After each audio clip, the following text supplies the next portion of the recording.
but I will leave Bangladesh to the Prime Minister.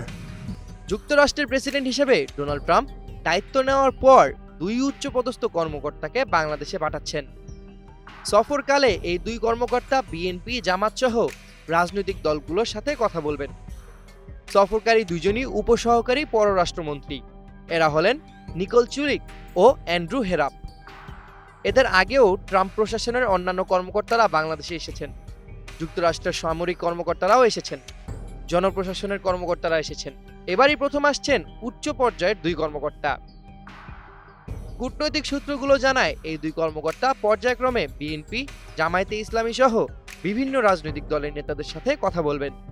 এছাড়া নাগরিক সমাজের প্রতিনিধির সঙ্গেও কথা বলবেন তারা। এইসব বৈঠকে মূলত বাংলাদেশের নির্বাচন, গণতন্ত্র ও সংস্কার প্রাধান্য পাবে বলে জানা যায়।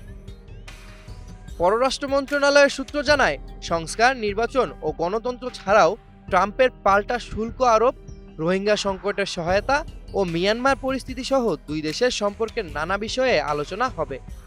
পররাষ্ট্র মন্ত্রণালয় ও ওয়াশিংটনে নিয়োজিত বাংলাদেশের কর্মকর্তারা জানিয়েছেন, বুধবার প্রথমে ঢাকায় পৌঁছাবেন যুক্তরাষ্ট্রের দক্ষিণ ও মধ্য এশিয়া বিষয়ক উপসহকারী পররাষ্ট্রমন্ত্রী নিকোল চুলিক। পরে আরেকটি ফ্লাইটে আসবেন যুক্তরাষ্ট্রের পূর্ব এশিয়া ও প্রশান্ত মহাসাগরীয় অঞ্চল বিষয়ক উপসহকারী পররাষ্ট্রমন্ত্রী অ্যান্ড্রু হেরাপ। বাংলাদেশে অ্যান্ড্রু হেরাপের সফরসঙ্গী হিসেবে মিয়ানমারে নিযুক্ত ভারপ্রাপ্ত মার্কিন রাষ্ট্রদূত সুসান স্টিভেনসনের যোগ দেওয়ার কথা রয়েছে। জেনেক্সে শিফট করো, লাইফকে লিফট করো। পররাষ্ট্র উপদেষ্টা মোহাম্মদ তৌহিদ হোসেন বলেছেন, ডোনাল্ড ট্রাম্প যুক্তরাষ্ট্রের প্রেসিডেন্ট হিসেবে শপথ নেওয়ার পর এটি হতে যাচ্ছে দেশটির উচ্চ পর্যায়ের কোনো প্রতিনিধি দলের প্রথম বাংলাদেশ সফর। ফলে দুই দেশের সম্পর্কের নানা বিষয়ে আলোচনা হবে।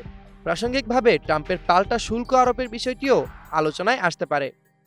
সামিউল জয়, 21 টেলিভিশন।